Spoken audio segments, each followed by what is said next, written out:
My name is Riley Martinez, and I thought I knew who I was. I had loving parents, a good job teaching kids, and a quiet life in Phoenix. But everything I believed about myself was a lie. It all started when a stranger walked into my favorite coffee shop. She stared at me like she had seen a ghost. Then she said something that made my blood turn cold. "You look exactly like my missing sister." But that wasn't the worst part. The worst part was when I told her my name, and she gasped like I had slapped her. Because her missing sister, her name was Riley too. That's when I knew my whole life was about to fall apart. Because if I wasn't really Riley Martinez, then who was I? And why had someone been lying to me for 27 years? What I discovered next would put my life in danger. It would reveal a terrible secret that powerful people had killed to protect. And it would show me that the man who destroyed my family was closer to me than I ever imagined. But I'm getting ahead of myself.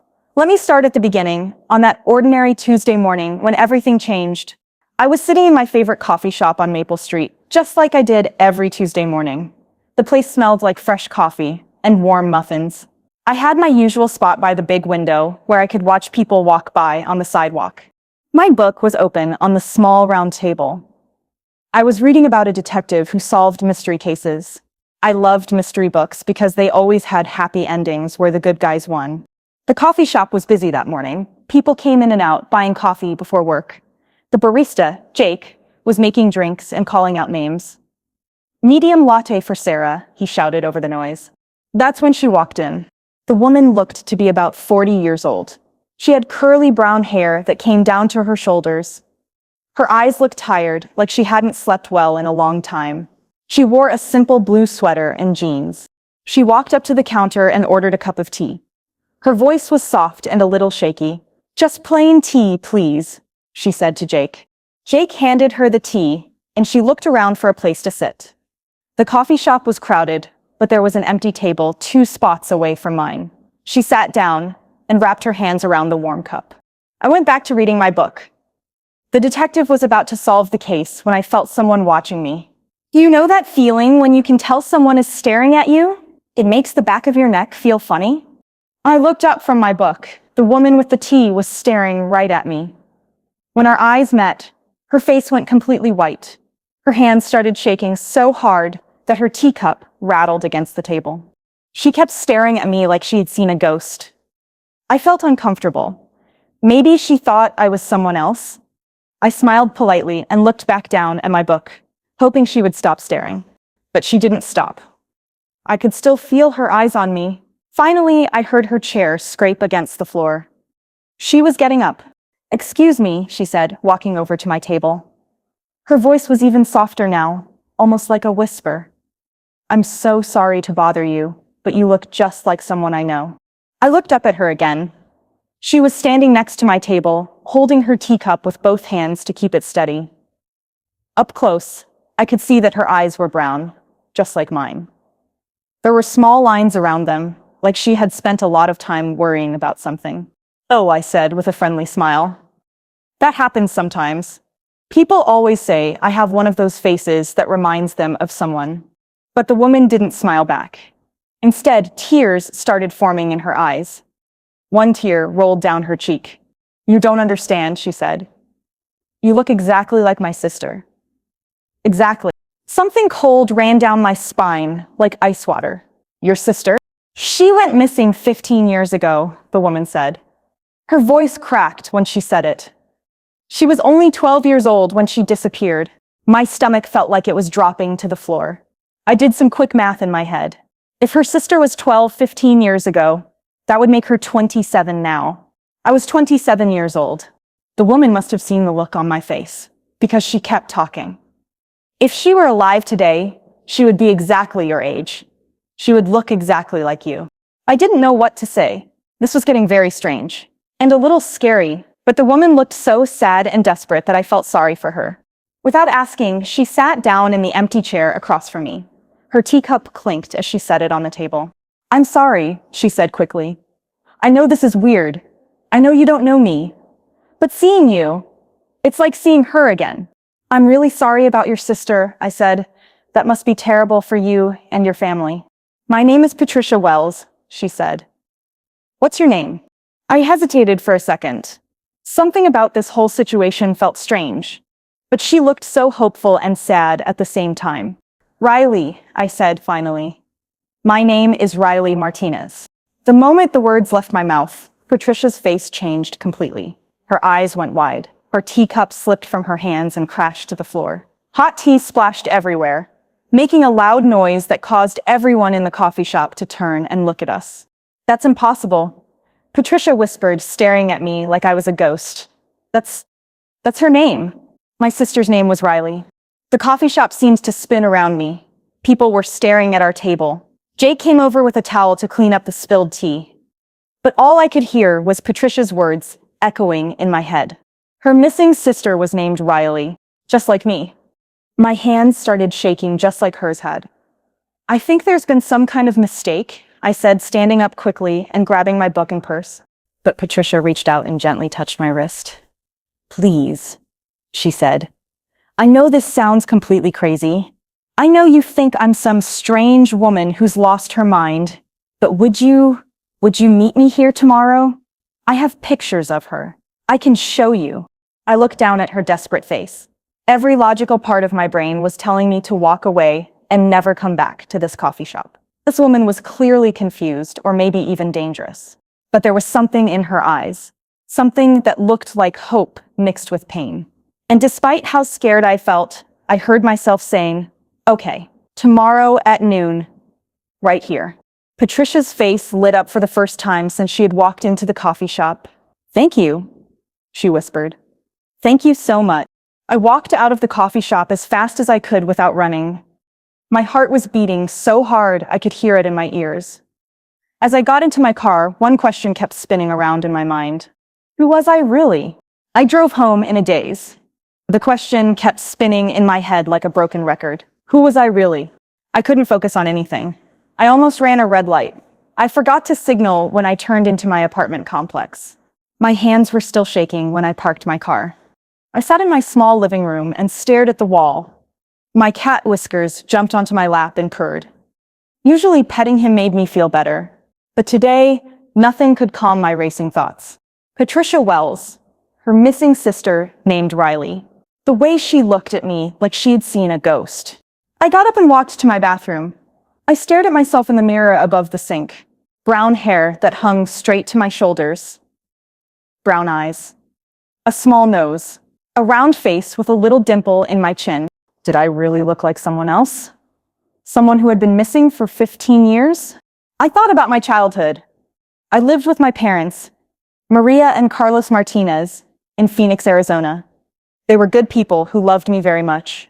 They told me they adopted me when I was 3 years old. My birth parents had died in a car accident. They said, that's why I needed a new family. But what if that wasn't true? I tried to remember things from when I was very small. Most kids don't remember much from when they were 3. But sometimes I had strange dreams. Dreams about a woman with brown curly hair who sang me lullabies. Dreams about playing with blocks in a room with yellow walls. I always thought those dreams were just my imagination. But what if they were memories? That night, I couldn't sleep. I kept thinking about Patricia's face when I said my name. The way her teacup fell and broke. The way she whispered, that's impossible. The next morning felt like it took forever to arrive. I got dressed 3 times because I couldn't decide what to wear. I ate breakfast but couldn't taste it. I kept checking the clock every 5 minutes. Finally, it was time to go to the coffee shop. I arrived 15 minutes early. I wanted to be there first so I could watch Patricia when she came in. Maybe I could figure out if she was telling the truth or if she was just a confused woman. I ordered the same coffee I always got and sat at the same table by the window. My leg bounced up and down under the table. I couldn't sit still. At exactly noon, Patricia walked through the door. She looked like she hadn't slept either. Her curly hair was messy, and she had dark circles under her eyes, but she was carrying a brown envelope in her hands. She saw me right away and walked over to my table. Thank you for coming, she said as she sat down. I wasn't sure you would show up. I almost didn't, I said honestly. Patricia nodded. I understand. This whole situation is crazy. If someone came up to me yesterday and told me what I'm telling you, I would think they were nuts. She placed the brown envelope on the table between us. I brought the pictures I promised. But before I show them to you, I need to tell you about my family. I took a sip of my coffee and waited. My parents were David and Susan Wells. Patricia began. We lived in Denver, Colorado. My dad owned a small accounting business. My mom was a nurse at the children's hospital. What about Riley? I asked. Patricia's eyes got sad. Riley was my baby sister. She was 15 years younger than me. I was like a second mother to her, because our parents worked a lot. She opened the envelope and pulled out a photograph, but she held it against her chest, so I couldn't see it yet. Riley was the sweetest little girl, Patricia continued. She loved to paint pictures and sing songs. She was always happy, always smiling. Everyone who met her fell in love with her. Tell me what happened, I said softly. It was a Tuesday in October. Riley was walking home from school, like she did every day. The school was only 4 blocks from our house. She had walked that same path hundreds of times. Patricia's voice started to shake. But that day, she never made it home. When she didn't show up for dinner, we called the school. They said she had left at the normal time. Did anyone see what happened? No one. It was like she just vanished into thin air. The police searched everywhere. They put her picture on the news. They interviewed everyone in the neighborhood, but no one had seen anything. Patricia wiped a tear from her eye. The police said that most missing children are found within the first 48 hours. But days turned into weeks, and weeks turned into months. There were no clues, no witnesses, nothing. I'm so sorry, I said. I meant it. I couldn't imagine losing someone I loved like that. Are you ready to see the picture? Patricia asked. My heart started beating faster. I think so.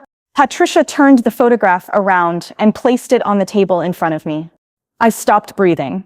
The picture showed a little girl who looked exactly like me when I was young. She had the same brown hair, the same brown eyes, the same round face. She was sitting on a swing in someone's backyard, laughing at the camera.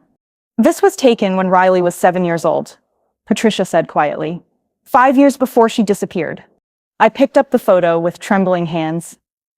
It was like looking at a picture of myself from the past. This could be me, I whispered. I know. Patricia pulled out another photo.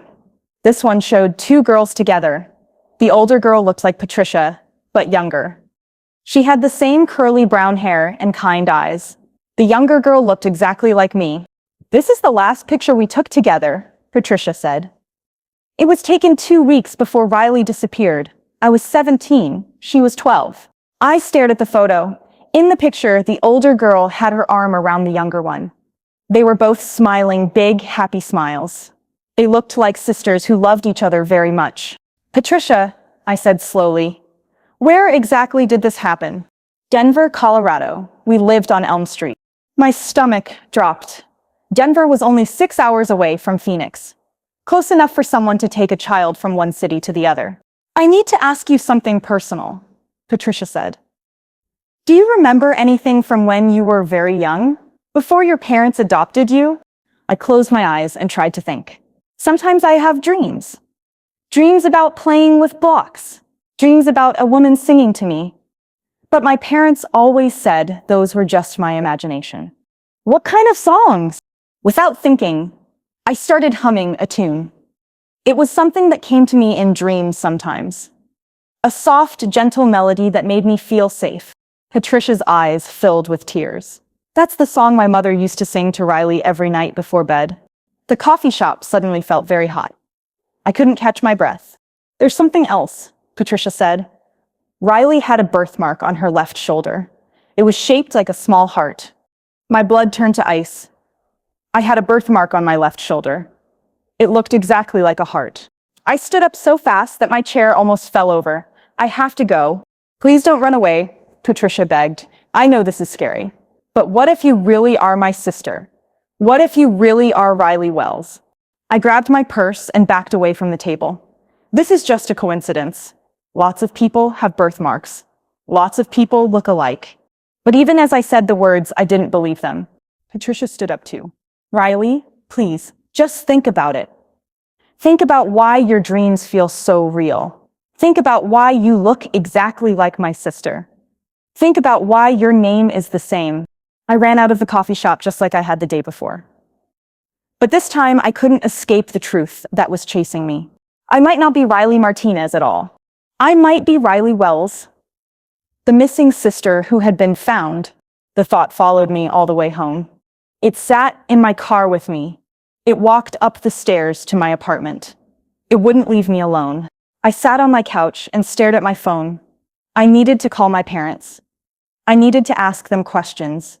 But what if they lied to me? What if everything I believed about my life was wrong? My hands shook as I picked up the phone. I dialed the number I had known by heart since I was a little girl. Hello? My mom's voice sounded happy and warm, just like always. Hi, Mom, I said. My voice came out smaller than I wanted it to. Riley, what a nice surprise. How are you, Mija? Mija, that's what she always called me. It meant my daughter in Spanish. But what if I wasn't really her daughter? Mom, I need to ask you something important. Her voice changed. She could tell something was wrong. What's the matter? You sound upset. Tell me about my adoption again. Tell me everything you remember. There was a long pause. I could hear the TV in the background at their house. Dad was probably watching his evening news show. Why are you asking about this now, Riley? Just please tell me. It's important. Mom sighed. You know the story, Mija. We adopted you through a private agency when you were 3 years old. Your birth parents died in a car accident. You were so sad and scared when you first came to us. What was the name of the agency? Another pause. I don't remember the exact name. It was so long ago. Mom, this is really important. Do you have any papers? Like my birth certificate or adoption records? Riley, you're scaring me. What's going on? My heart was beating so fast I could hear it in my ears. Someone thinks I might be their missing sister. She has pictures that look exactly like me. That's impossible, Mom said quickly. Too quickly. You're our daughter. We have all your papers. Can I see them? I'm coming over right now. Riley, wait. But I had already hung up the phone. I drove to my parents' house as fast as I could. They lived in the same small house where I grew up. It had white walls and a red front door. There were roses in the front yard that Mom planted when I was 10. Dad was sitting in his favorite chair when I walked in. He was a big man with gray hair and kind eyes. When he saw my face, he turned off the TV. Mija, what's wrong? He asked. Your mother said you were asking about your adoption. I need to see my papers, Dad. My birth certificate, adoption records, everything. Mom and Dad looked at each other. Something passed between them. Something that looked like worry. Maybe even fear. The papers are in the attic, Mom said quietly. I'll get them. She went upstairs and came back with a dusty cardboard box. She set it on the kitchen table like it might break. Everything is in here, she said. I opened the box carefully. Inside were old papers, some baby clothes that were too small for me now, and a few toys. I found my birth certificate and read it slowly. It said my name was Riley Martinez. It said I was born in Phoenix, Arizona. It said my birth parents were John and Linda Martinez. But something was wrong. The paper looked too new, too clean. Real birth certificates from 27 years ago should look old and yellow. Mom, I said slowly, this birth certificate looks fake. Mom's face went completely white. Dad stood up from his chair. Sit down, Mija, Dad said. His voice was very serious. We need to talk. My legs felt weak. I sat down at the kitchen table. The same table where I had eaten breakfast every morning as a kid. The same table where I had done my homework. Everything looked the same, but nothing felt the same. We didn't lie to hurt you, Mom said. Tears were already starting in her eyes. We lied to protect you. Protect me from what? Dad sat down across from me. He looked older than I had ever seen him. You weren't adopted through an agency, Riley. A man brought you to us. He said you were in danger. He said people were looking for you, and you needed a new identity. The room started spinning around me. What man? We never knew his real name, Mom said. He called himself Mr. Thompson. He said he worked with children who needed to disappear. You mean like witness protection? Something like that, Dad said. He said you had seen something terrible, something that put you in danger. I felt sick to my stomach. What did I see? He never told us the details. He just said you needed parents who would love you and never ask questions. You bought me, I whispered. No, Dad said quickly. It wasn't like that. We had been trying to have children for 10 years. The doctor said we couldn't. We wanted a family so badly. Mr. Thompson said you needed a family, Mom added. He said it was perfect. You needed parents, and we needed a child. But you knew it was illegal? Mom started crying harder. We thought we were saving you. You were so scared when you came to us. You had nightmares every night for months. You kept crying for someone. My heart stopped. Crying for who? You kept saying a name over and over. I want Patty. Where's Patty? We thought it was an imaginary friend. Patricia. Patty was a nickname for Patricia. I had been crying for my sister. There's more, Dad said quietly. Mr. Thompson gave us a phone number. He said if anyone ever came looking for you, we should call him right away. Do you still have the number? It's in the box somewhere. I dug through the papers until I found a small piece of yellow paper. There was a phone number written on it in blue ink. The writing was faded, but I could still read it. I need to call him, I said. Riley, please, Mom begged. Whatever's happening, we can work it out as a family. But I was already dialing the number on my cell phone. It rang 3 times before someone answered. Hello? The voice was deep and rough, like someone who smoked too many cigarettes. Is this Mr. Thompson? I asked. There was a long pause. Who is this? This is Riley Martinez. You brought me to the Martinez family 24 years ago. Another pause. Then the man's voice changed completely. It became cold and scary. You shouldn't be calling this number, he said.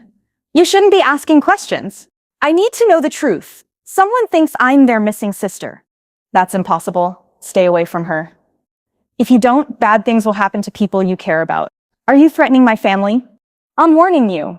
Some secrets are supposed to stay buried. The line went dead.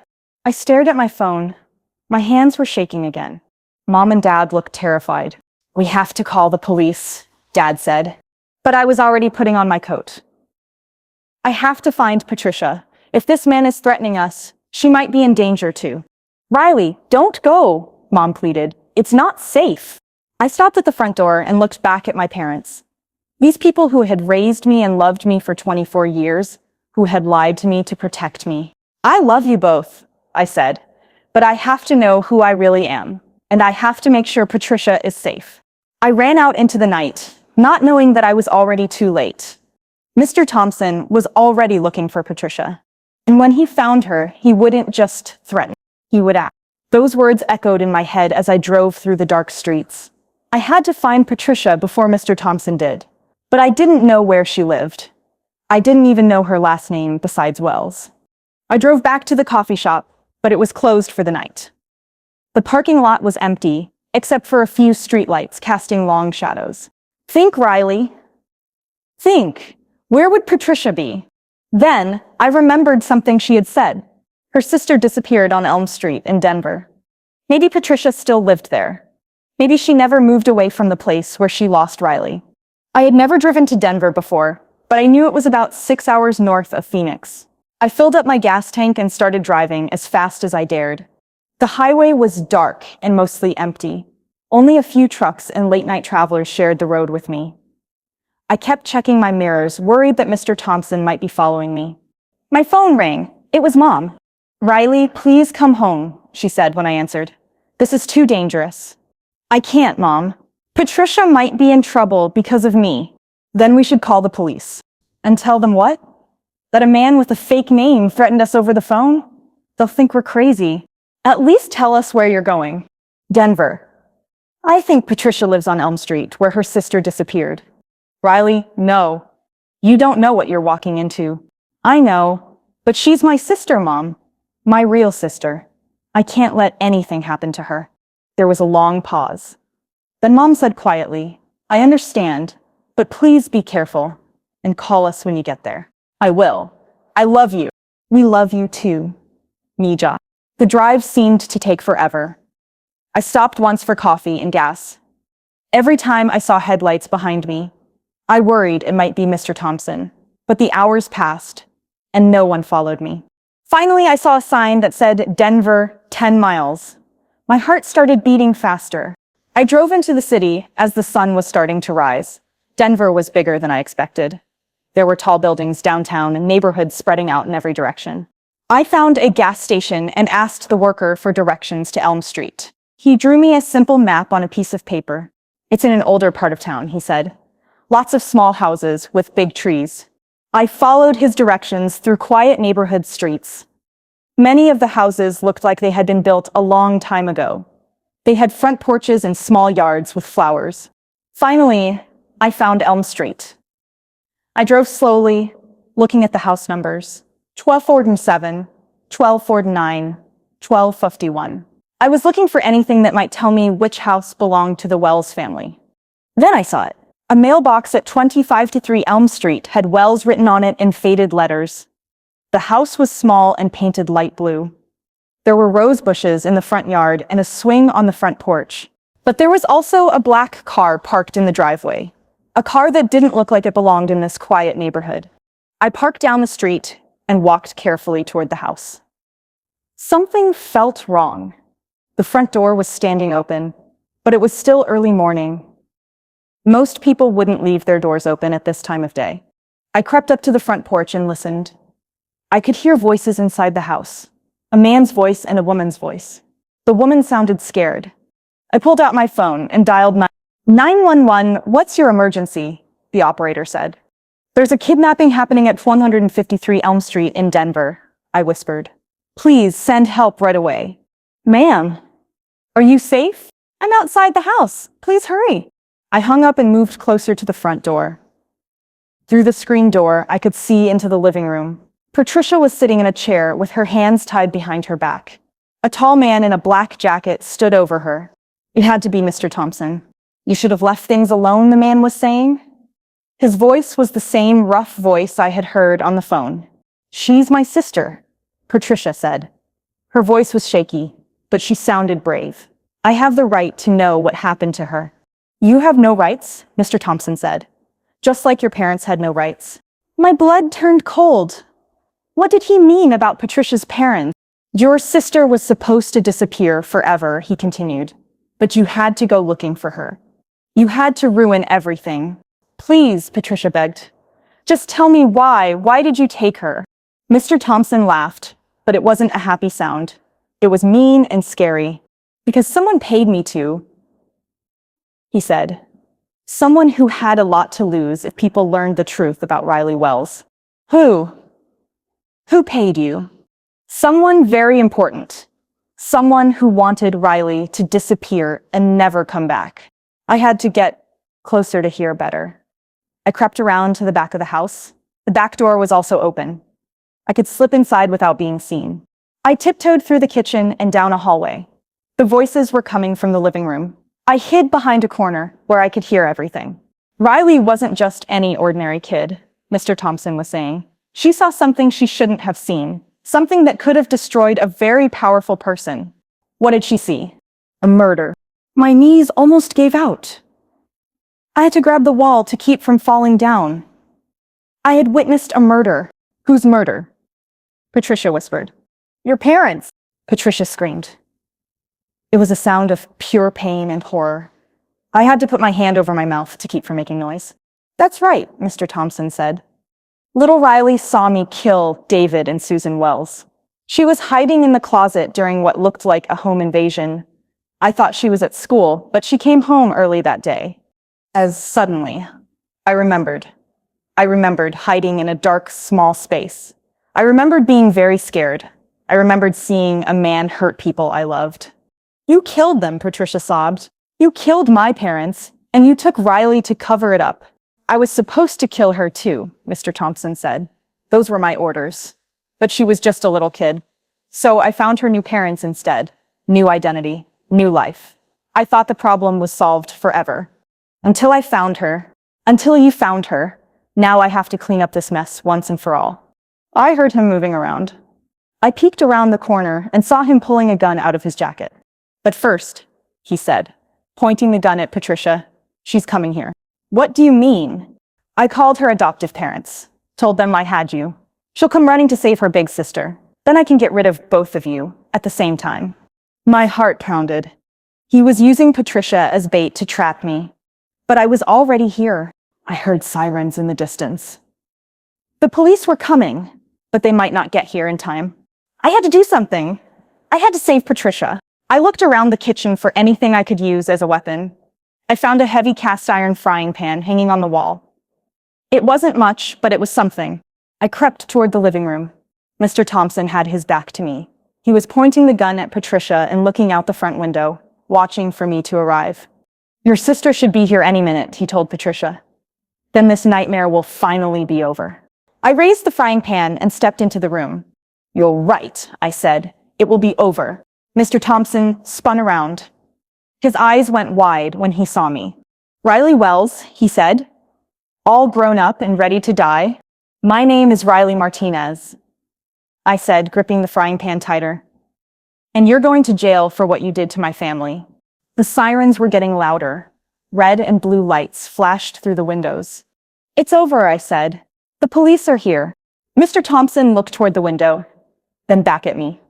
His face was angry and desperate. "If I'm going down," he said, "I'm taking both of you with me." He started to pull the trigger, but I was ready. I swung the frying pan as hard as I could. The heavy pan hit Mr. Thompson's hand with a loud crack. The gun went flying across the room and slid under the couch. Mr. Thompson yelled in pain and grabbed his hurt hand. "You little," he started to say. But then the front door burst open. "Police! Nobody move!" Several officers shouted as they rushed into the room with their guns drawn. Mr. Thompson looked at me, then at the police, then at Patricia tied to the chair. He knew he was caught. His shoulders dropped, and he put his hands up in the air. "Don't shoot," he said. "I surrender." Two police officers grabbed Mr. Thompson and put handcuffs on him. Another officer came over to check on Patricia and me. "Are you hurt?" the female officer asked us. "I'm okay," I said, but my hands were still shaking. "I'm okay too," Patricia said, as the officer untied the ropes around her wrists. "But he confessed to everything. He killed our parents." The officer looked confused. "Your parents?" "It's a long story," I said. More police officers arrived. Soon, the small house was full of people asking questions and taking pictures. Mr. Thompson was put in the back of a police car. As they drove him away, he stared at me through the window with angry eyes. Detective Johnson was the person in charge. She was a kind woman with gray hair and gentle eyes. She asked Patricia and me to come to the police station to tell our story. We rode in the back of a police car. I held Patricia's hand the whole way. Neither of us could believe what had just happened. At the police station, Detective Johnson gave us coffee and sat down across from us in a small room. "I need to hear everything from the beginning," she said. Patricia went first. She told the detective about our family and what happened 15 years ago when I disappeared. "My parents were David and Susan Wells," Patricia said. "They were good people who helped everyone in our neighborhood. Dad owned a small accounting business.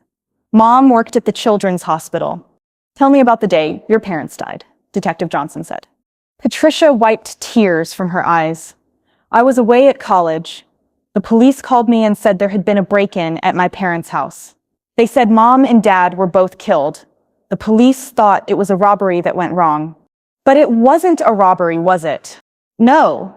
Mr. Thompson told us tonight that someone hired him to kill them. Someone wanted them dead because they knew too much about something." Detective Johnson turned to me. "Riley, Mr. Thompson said you witnessed the murders. Do you remember anything about that day?"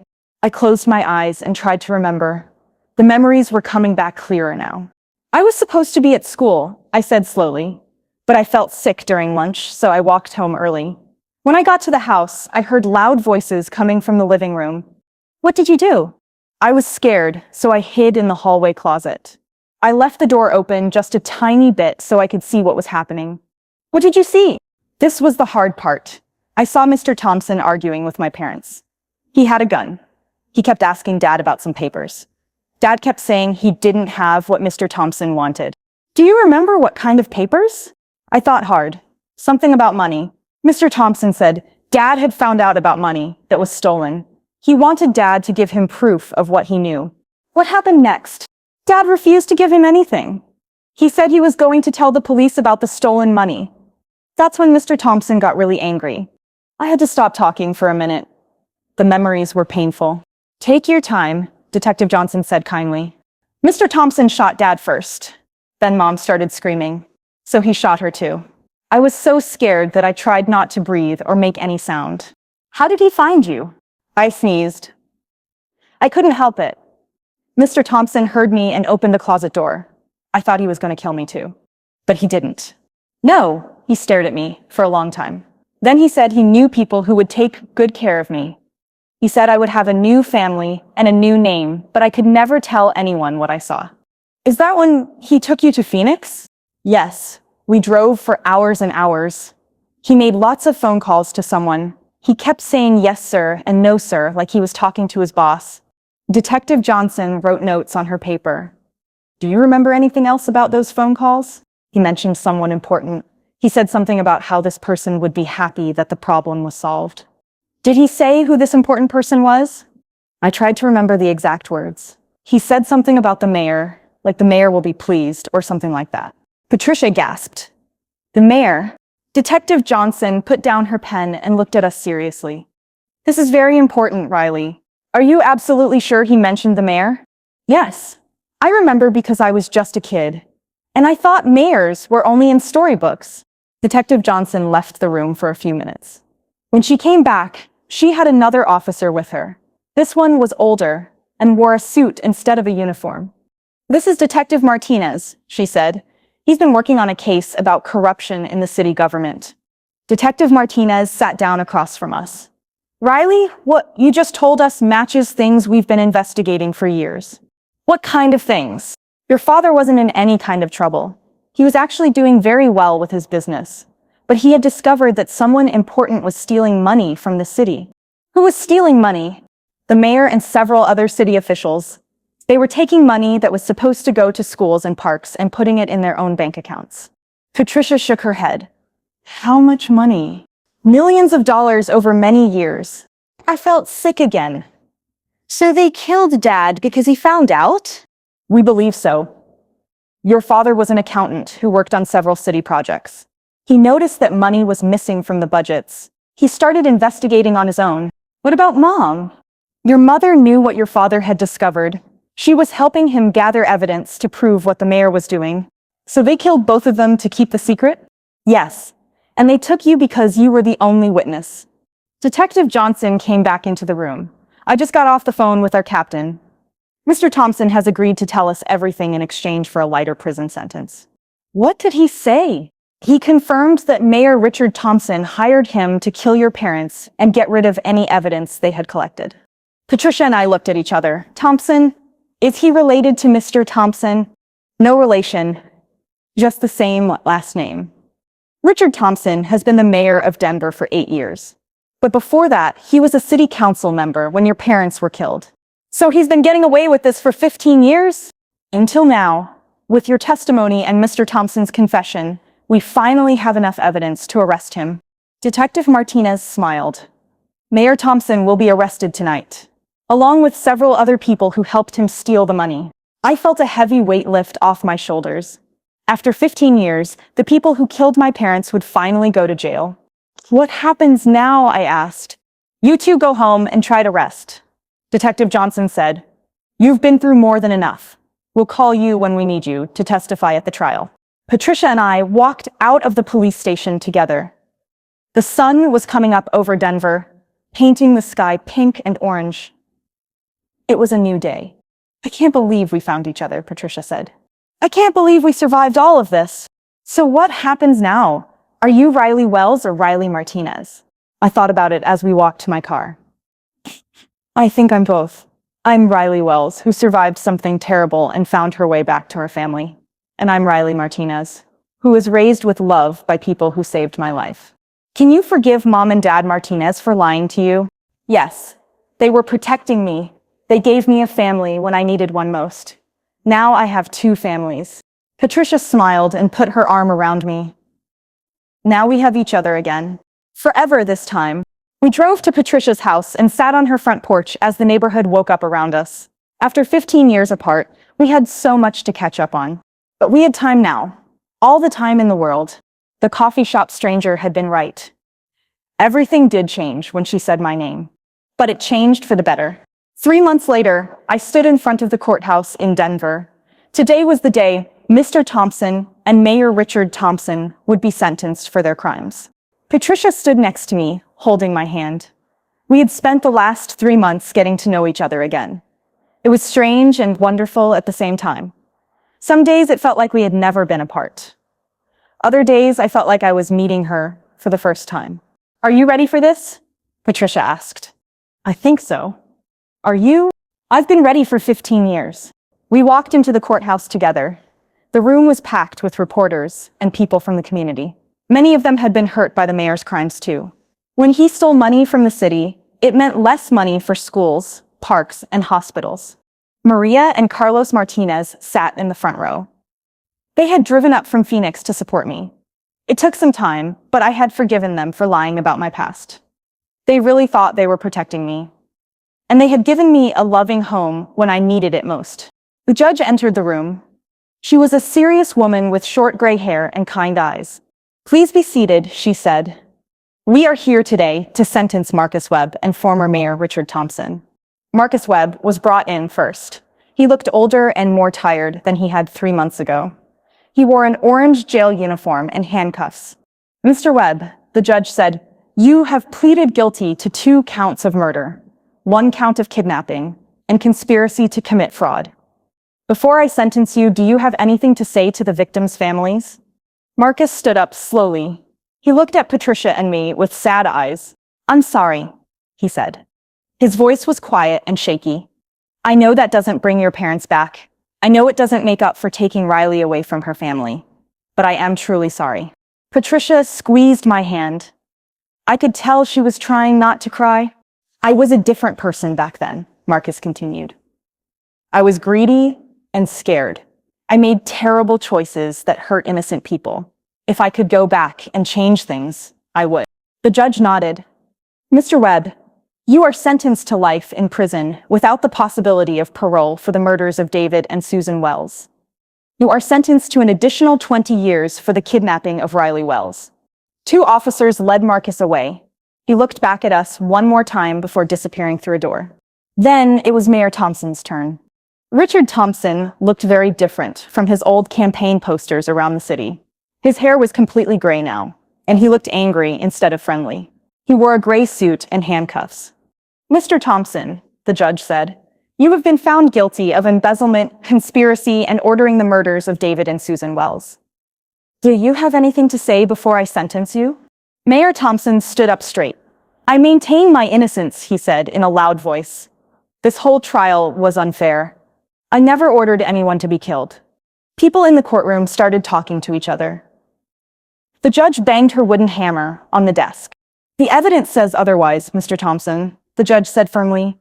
"You are sentenced to life in prison without the possibility of parole." As the officers led Mayor Thompson away, he looked right at me. "This isn't over," he said quietly, but I could read his lips. I shivered, but Patricia put her arm around me. "It is over," she whispered. "He can't hurt anyone anymore." After the sentencing, we went to lunch with my adoptive parents. It was the first time Patricia had really gotten to talk with Maria and Carlos. "Thank you," Patricia said to them, as we sat in a small restaurant. "Thank you for taking care of my sister when I couldn't." Maria had tears in her eyes. She was never a burden to us. She was a gift that made our family complete. "You saved her life," Patricia continued. "If you hadn't taken her in, I don't know what would have happened." Carlos nodded. "We just wish we could have been honest with her from the beginning." "You did what you thought was right," I said. "That's all any parent can do." We spent the afternoon sharing stories about me. Maria told Patricia about my first day of school, how I was so nervous that I hid under my desk until the teacher coaxed me out with cookies. Patricia told them about the little girl she remembered, who loved to paint pictures of flowers and sing songs while she played with her dolls. "She always sang in the bathtub," Patricia laughed. "Mom used to joke that Riley was going to be a famous singer someday." "She still sings in the shower," Carlos said with a smile. Some things never change. As the sun started to set, we drove to Riverside Cemetery where my birth parents were buried. I had never been there before, but Patricia visited every week. Their headstone was simple and beautiful. It said, "David and Susan Wells, beloved husband, wife, and parents. They died fighting for what was right. I placed a bouquet of yellow roses on their grave. Yellow had been Mom's favorite color, Patricia told me. "Hi, Mom and Dad," I said quietly. "I'm sorry it took me so long to visit you, but I'm okay. Patricia took good care of everything while I was away." Patricia started crying softly. "I used to come here every week and tell them about my day. I always promised them I would find you. And you did. We found each other." We stood there in peaceful silence for a while, remembering the people who had loved us and died protecting what was right. Finally, Patricia spoke. "What are your plans now, Riley?" I had been thinking about this question for weeks. "I want to move to Denver. I want to be close to you. We have 15 years to catch up on." "What about your teaching job in Phoenix?" "There are schools here too. And I want to do something special. I want to help kids who have been through scary things like we have." Patricia smiled. "Mom and Dad would be so proud of you. They would be proud of both of us. You never gave up looking for me, even when everyone else said it was hopeless." "I couldn't give up. You were my baby sister. I promised Mom and Dad I would always take care of you." As we walked back to the car, I thought about how much my life had changed in just 3 months. 3 months ago, I was Riley Martinez, a teacher from Phoenix who lived alone and didn't know much about her past. Now I was Riley Wells Martinez, a survivor who had found her family and her history. I had 2 sets of loving parents and a sister who would do anything for me. "Patricia," I said as we got in the car. "Yes. Thank you for not giving up on me. Thank you for being brave enough to listen when a crazy woman in a coffee shop said you looked like her sister." We both laughed. Do you ever wonder what would have happened if I hadn't gone to that coffee shop that day? All the time. But I think we were meant to find each other. Mom always said that love is stronger than time or distance. Even after 15 years? Even after 15 years. As we drove back to Patricia's house, I felt something I had never felt before in my life. I felt complete. For 27 years, I had felt like something was missing. I didn't know what it was, but there was always an empty space inside my heart. Now I knew what was missing. It was my family, my history, my real identity. I was no longer a girl with no past. I was Riley Wells, daughter of David and Susan Wells, sister of Patricia Wells, and adopted daughter of Maria and Carlos Martinez. I was loved by people who had died for me and people who had lived for me. And for the first time in my life, I knew exactly who I was. The coffee shop stranger had been right. Everything did change when she said my name, but the most important change was this. I finally understood where I belonged. I belonged with the people who loved me, no matter what name I used. I belonged in both Phoenix and Denver. I belonged in the past I had lost, and the future I was building. Most of all, I belonged with Patricia, my sister, my family, my home. I was finally, truly home. 6 months after the trial, I was living in a cozy apartment just 3 blocks from Patricia's house in Denver. I had found a job teaching 2nd grade at Elm Street Elementary School. It felt perfect to work on the same street where my story began. Life was good. Patricia and I had dinner together twice a week. We talked on the phone every day. We were making up for all the lost time. But late one Tuesday night, my phone rang with a number I didn't recognize. "Hello?" I answered sleepily. "Is this Riley Wells?" The voice was old and shaky, like someone who was very sick. "Yes. Who is this?" "My name is Eleanor Thompson. I need to talk to you about something very important." "Thompson." My heart started beating faster. "Are you related to Richard Thompson?" "He's my son." I almost hung up the phone. "I don't want to talk to anyone from his family." "Please wait," she said quickly. "I know what my son did was terrible, but I have information you need to know. Information about why your parents were really killed." "I already know why they were killed. Your son was stealing money from the city." "That's only part of the truth, Riley. There's something much bigger. Something that could change everything you think you know about your family." My hands started shaking. "What are you talking about?" "I can't tell you over the phone. It's too dangerous." "Can you meet me tomorrow at the Denver Public Library?" 2nd floor in the genealogy section. 2 o'clock. "Why should I trust you?" "Because what I have to tell you explains everything. Why you were really taken, why someone wanted you to disappear forever, and why your life is still in danger." "My life is in danger?" Just meet me tomorrow. Come alone. Don't tell anyone where you're going. The phone went dead. I sat in my dark apartment, staring at my phone. Should I call Patricia? Should I call the police? Or should I ignore this completely? But curiosity was eating at me. What if there really was more to the story? What if I still didn't know the whole truth? The next day, I couldn't concentrate on teaching. My students kept asking if I was feeling okay. At lunch, I told my principal I needed to leave early for a doctor's appointment. At 2 o'clock, I walked into the genealogy section of the Denver Public Library. It was quiet and filled with old books and computers.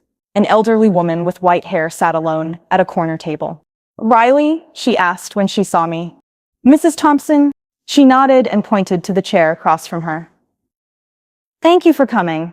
I wasn't sure you would." I sat down, but kept my distance. "What do you want?" She pulled out a thick manila envelope. "Before I show you what's in here, I need you to know that I had nothing to do with what happened to your family. I didn't even know about the murders until the trial." "Okay. But I did know Richard was getting money from somewhere. He was buying expensive things and taking trips that a mayor's salary couldn't pay for. When I asked him about it, he said he had made some smart investments." "So you knew he was stealing?" I suspected something was wrong, but I didn't know how bad it was until after his arrest. That's when I started going through his papers and belongings. She opened the envelope and pulled out several documents. "I found these hidden in a safe in his basement. I think this is the real reason your parents were killed." She handed me the first paper. It was a birth certificate, but something was very wrong with it. According to this document, my name was Riley Susan Thompson, not Riley Wells. "This has to be fake," I said. "Look at the next one." The second paper was an adoption record. It said that David and Susan Wells had adopted Riley Susan Thompson when she was 6 months old. My head started spinning. "I don't understand." Eleanor Thompson's eyes filled with tears. "Riley, I think you're my granddaughter. I think Richard is your biological father." The room felt like it was tilting sideways. "That's impossible." 28 years ago, Richard had an affair with a young woman named Jennifer Martin. She was a secretary who worked for the city.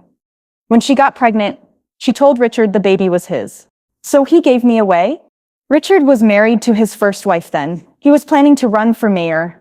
A scandal about having a baby with another woman would have ruined his political career. What happened to Jennifer Martin? She didn't want to raise a baby alone. She asked Richard to help support you and be part of your life. But Richard refused. He was too worried about his reputation. I stared at the papers in my hands. "So he arranged for the Wells family to adopt me?" "Yes." "Jennifer agreed to give you up for adoption if Richard helped find you a good family." David and Susan Wells had been trying to adopt for years. Richard arranged everything through private lawyers. But why kill them later? If the adoption was legal, why did it matter? Eleanor looked very sad, because when you got older, David Wells started asking questions. He wanted to make sure your birth parents were really dead, like he had been told. And he found out they weren't? He found out that your birth mother had died in a car accident when you were 5. But he also found out that your birth father was still alive, and very powerful. My heart was pounding. So David knew Richard was my father? We think so. David started demanding answers. He wanted to know why Richard had lied about being dead. He threatened to go public with the truth. And Richard couldn't let that happen. If people found out that the mayor had abandoned his own daughter and then covered it up with lies, it would have destroyed him. So he hired Marcus Webb to kill David and Susan before they could tell anyone. I felt sick to my stomach. The man who killed my adoptive parents was actually my biological father? I'm afraid so. And you're my grandmother? If these papers are real, then yes. We sat in silence for several minutes. I didn't know what to feel. Angry? Sad? Confused? Everything at once? "Why are you telling me this?" I finally asked. "Because you deserve to know the truth. And because I'm dying." "What?" "I have cancer. The doctors say I only have a few months left." I couldn't die knowing this secret. I looked at this frail old woman who claimed to be my grandmother. She looked so tired and sad. "There's one more thing," she said quietly. "What now?" "Richard had a will. Even though he's in prison for life, he still owns property and has money in bank accounts. According to the law, When he dies, everything goes to his closest living relative. His wife? He divorced her years ago when she found out about his crimes. He has no other children that we know of. You would be his only heir. My mouth fell open. You're saying I would inherit money from the man who had my parents killed? Millions of dollars. Houses, investments, everything. I stood up so fast that my chair almost fell over. I don't want his money. I don't want anything from him. I understand, but I thought you should know. I grabbed the papers from the table. Can I keep these? Yes, they're copies. And Riley? What? I'm sorry. I'm so sorry my son did such terrible things. I'm sorry you lost the parents who loved you, and I'm sorry I never got to know you as my granddaughter.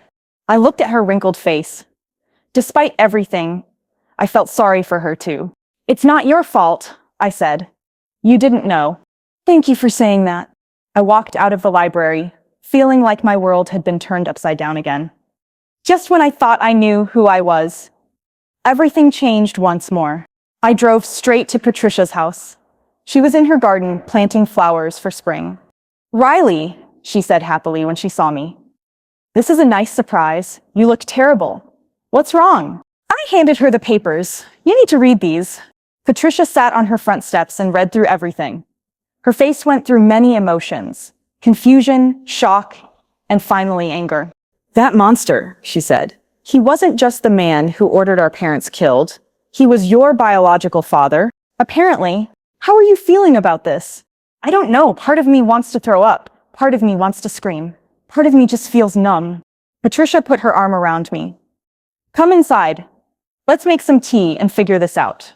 We sat at her kitchen table while Patricia made chamomile tea. I stared at the DNA test results that proved Richard Thompson was my father. Do you think Mom and Dad knew? Patricia asked. I think Dad suspected something. Eleanor said he was asking questions about my birth parents. That's probably why he started investigating in the first place. This is so messed up. Tell me about it. I went from having no family to having 2 families to finding out my birth father is a murderer who's in prison for life. What are you going to do about the inheritance? I don't want his blood money. Patricia was quiet for a moment, stirring her tea. Maybe there's a way to use it for good. What do you mean? What if you inherited the money but donated it all to charity? You could set up a foundation in Mom and Dad's name, help other kids who have been through trauma like you. I looked at my sister. Even in the middle of all this craziness, she was thinking about helping others.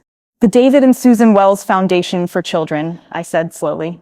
Exactly. You could help kids who have lost their families or been through scary things. Turn something terrible into something beautiful. I felt a little bit better for the first time since the phone call. That's actually a really good idea. You could help kids like you, kids who need to know that they can survive terrible things and still have good lives. There's something else I need to tell you, I said. What now? Eleanor Thompson is dying. She has cancer. She only has a few months left. Oh, she's my grandmother, Patricia. My only living blood relative, besides Richard. Do you want to see her again? I think so. She seems like a good person who got stuck with a terrible son. That's up to you, but if you decide to visit her, I'll go with you. Really? We're sisters. We stick together no matter what happens. That evening, I called Eleanor Thompson. Hello? She answered. Her voice sounded even weaker than it had the day before. Mrs. Thompson?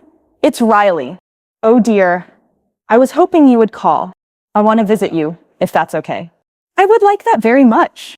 My sister Patricia wants to come too. Of course. I understand she's been taking care of you. Yes, she's amazing. When would you like to come? Tomorrow afternoon? That would be wonderful.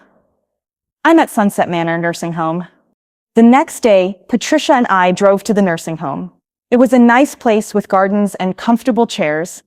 Eleanor Thompson was sitting in a wheelchair by her window, looking out at a small pond. Riley, she said with a weak smile. And you must be Patricia. Yes, ma'am, Patricia said politely. We sat in chairs near Eleanor's bed. She looked even more frail than she had at the library. How are you feeling? I asked. Some days are better than others. But I'm so glad you came. I've been thinking about what you told me. About the inheritance. And if I do inherit Richard's money, I want to donate all of it to charity. I want to start a foundation to help children who have been through trauma. Eleanor's tired eyes lit up. That's a beautiful idea. I'd name it after the parents who raised me. David and Susan Wells. They would be so proud of you. I hope so. We visited for 2 hours. Eleanor told us stories about her life before Richard became a criminal. She had been a teacher, just like me. She loved children and had always wanted grandchildren to spoil. I know I can't make up for all the lost time, she said. But would you consider letting me be part of your life? For whatever time I have left. I looked at Patricia, who nodded encouragingly. I'd like that, I said. Everyone deserves to know their family. Eleanor smiled. Even the complicated parts of the family. Especially the complicated parts. As we prepared to leave, Eleanor took my hand in her thin, shaky one. Riley, she said, there's one more thing I need to tell you. Something I couldn't say at the library. What? I have something else for you. Something Richard doesn't know I found. She reached into the drawer of her bedside table and pulled out a small key. This opens a safety deposit box at First National Bank. Box number 847. Richard kept important papers there. Papers he thought no one would ever find. What kind of papers? I don't know, but if they were important enough for him to hide, they might be important enough for you to see. I took the key. It was small and silver, and it felt heavy in my hand. Whatever you find in that box, Eleanor said, remember that you are not responsible for your father's choices. You are your own person, and you get to decide what kind of life you want to live. As we drove home, I stared at the key in my palm. Are you going to open the box? Patricia asked. I have to. After everything we've been through, I need to know all the secrets. When? Tomorrow. I want to get this over with. But I had no idea that what was waiting in that safety deposit box would change everything one final time. The biggest secret of all was still waiting to be discovered. 2 weeks later, I got a call that changed everything one final time. Eleanor Thompson had died peacefully in her sleep. The funeral was small and quiet. Just me, Patricia, a few nurses from the nursing home, and Eleanor's lawyer. As we stood by her grave, I felt sad for the grandmother I had barely gotten to know. After the service, the lawyer asked to speak with me privately. Mrs. Martinez, he said, Eleanor Thompson left something for you. He handed me a sealed envelope with my name written on it in Eleanor's shaky handwriting. She asked me to give this to you after her funeral. I opened it right there in the cemetery. Inside was a letter and the key to the safety deposit box. The letter read, Dear Riley, if you're reading this, I'm finally at peace. There's one more secret I couldn't tell you while I was alive. I was too scared. The key in this envelope opens safety deposit box number 847 at First National Bank. Inside, you'll find something that will explain everything. I'm sorry I couldn't be braver when I was alive. But maybe this will help you understand the whole truth about what really happened to you. With love, your grandmother, Eleanor. Patricia read the letter over my shoulder. Another secret? Apparently. Do you want to go to the bank now? I guess we have to. I'm tired of secrets. But I need to know everything. At the bank, we showed Eleanor's letter and death certificate to the manager. She led us to the safety deposit box area in the basement. Box number 847, she said, using her key along with Eleanor's key to open the metal box. The box was small but heavy. Inside was another envelope and an old photo album with a brown leather cover. I opened the envelope first. Inside were more papers and another letter from Eleanor. Riley, what I'm about to tell you will shock you. But you need to know the complete truth. Richard didn't just abandon you when you were a baby. He tried to kill you. When you were 6 months old, your birth mother, Jennifer, threatened to tell everyone about your relationship. She wanted Richard to acknowledge you as his daughter and pay money to help raise you. Richard panicked. He couldn't let his political career be ruined, so he hired Marcus Webb to kill Jennifer and make it look like an accident. The plan was to kill you too, but Marcus couldn't bring himself to murder a baby. Instead, he convinced Richard that you were too young to be a threat to anyone. He arranged for the Wells family to adopt you. Richard agreed, thinking the problem was solved forever, but he made Marcus promise to keep watching you. If you ever became a problem, Marcus would finish what he started. That's why Marcus was so quick to take you when he killed your adoptive parents years later. He had been watching you your whole life, taking pictures and reporting back to Richard. The photo album contains pictures of you growing up, Marcus took them and sent them to Richard every year. Richard kept them, though I don't know why. I found all of this in Richard's papers after his arrest. I wanted to tell you, but I was afraid it would hurt you even more. You are not just a survivor, Riley. You are a miracle. 3 different times, people tried to hurt you, and you survived every time. Use this knowledge however you think is best. Eleanor. My hands were shaking so hard I could barely hold the letter. Patricia was crying. He tried to kill you as a baby, she whispered. And Marcus had been watching me my whole life. I opened the photo album with trembling fingers. The first page showed a baby in a pink crib, me at 6 months old. The next pages showed me as a toddler playing in the Martinez family's backyard. Me starting kindergarten with my little backpack. Me riding my first bicycle. Me at my high school graduation wearing a blue cap and gown. There were dozens and dozens of photos spanning 27 years. Marcus Webb had been stalking me my entire life, taking pictures from far away and sending them to Richard Thompson. This is so creepy, Patricia said, looking at the pictures with wide eyes. He was always there, watching, waiting, following me. I flipped to the last page of the album. There was a photo of me sitting in the coffee shop where Patricia first found me. It was taken the day before we met. He knew, I said. Marcus knew you were looking for me. That's why he was watching the coffee shop. But why didn't he stop us from meeting? I thought about it. Maybe he wanted us to find each other. Maybe after all those years of watching me live a normal, happy life, he couldn't bring himself to destroy it again. Or maybe he was planning to kill both of us from the beginning. We'll never know now. I closed the photo album and put everything back in the envelope. Some secrets were too disturbing to think about for too long. What do you want to do with all this? Patricia asked. Give it to Detective Johnson. She should know the complete truth for the case files. And then what? And then we put it behind us forever. We've learned enough horrible secrets for one lifetime. We drove to the police station. Detective Johnson was shocked when we showed her Eleanor's letter and the photo album. This explains so much, she said. We always wondered why Marcus Webb was so prepared to take you instead of just killing you like he did your parents. Now we know he had been watching you for years. What will happen to this information? It goes in the case file. Richard Thompson is already serving life in prison without parole. This doesn't change his sentence, but it does complete the picture of what really happened. Good, I don't want any more surprises. As we left the police station, Patricia put her arm around me. How are you feeling about all this? I keep thinking about something Eleanor wrote. She said, I'm not just a survivor, I'm a miracle. She was right. 3 different times, people tried to hurt me. Richard tried to have me killed as a baby. Marcus took me from my family when I was 12. And then Marcus tried to kill both of us a few months ago.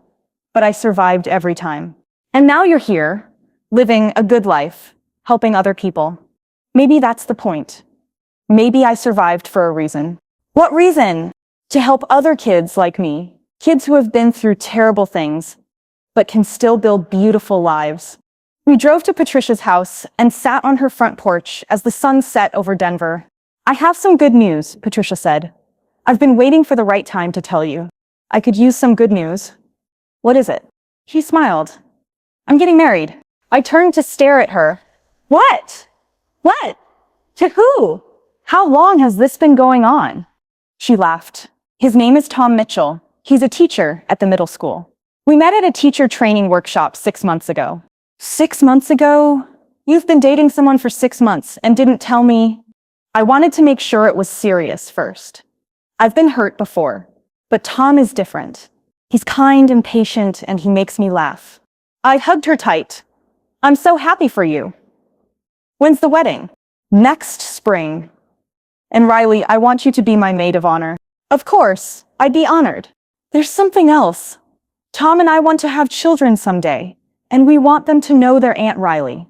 I started crying, but these were happy tears. You're going to be an amazing mom, I said. And you're going to be the best aunt in the world. As the stars came out above us, I thought about how much my life had changed in one incredible year. 1 year ago, I was Riley Martinez, a lonely teacher from Phoenix who didn't know anything about her real family or her past. Now I was Riley Wells Martinez, a woman who had found her sister, learned the truth about her parents, survived multiple attempts on her life, and discovered she was stronger than she ever imagined. I had also learned that family isn't just about blood. The Martinez family had loved me and protected me when I needed it most. Patricia had never stopped looking for me. Even Eleanor Thompson had tried to make things right in the end. "Patricia," I said as we watched the stars. "Yeah." "Thank you for walking into that coffee shop that day. Thank you for not running away when a crazy stranger said you looked like her missing sister." Do you ever wonder what would have happened if we hadn't found each other? All the time. But I think we were meant to find each other. Some connections are too strong to stay broken forever. Even after 15 years, I looked up at the stars and thought about my parents. All of them. David and Susan Wells, who had died protecting me and fighting for what was right. Maria and Carlos Martinez, who had raised me with love and given me a safe home. Even Jennifer Martin, my birth mother, who had tried to do what was best for me when she was young and scared. They were all part of my story. The beautiful parts, and the complicated parts, and even the painful parts. But sitting there with Patricia, planning her wedding and talking about the children she would have someday, I realized something important. The past had shaped me, but it didn't control me. I got to decide who I was and what my life would mean going forward. And I decided it would mean hope. For me, for Patricia, for her future family, and for all the children I would help through the David and Susan Wells Foundation. The coffee shop stranger had been right. Everything had changed when she said my name. But the biggest change wasn't learning about my past. The biggest change was discovering who I could become. I was Riley Wells Martinez, survivor, sister, teacher, helper of children. I was home. I was loved. I was whole. And my story was just beginning. And that's Riley's incredible story. From a stranger in a coffee shop to discovering the shocking truth about her past, she survived it all and found her way home. Where are you listening from today? Drop a comment and let me know what country or city you're in. I love hearing from listeners all around the world. If this story touched your heart, please give it a thumbs up and subscribe to our channel. When you subscribe, you're helping us spread more stories of hope and kindness to people everywhere. And speaking of amazing stories, there's another incredible tale waiting for you right now. Click on the video appearing on your screen to dive into your next unforgettable journey. Thanks for listening, and remember, sometimes the most beautiful stories come from the most unexpected places.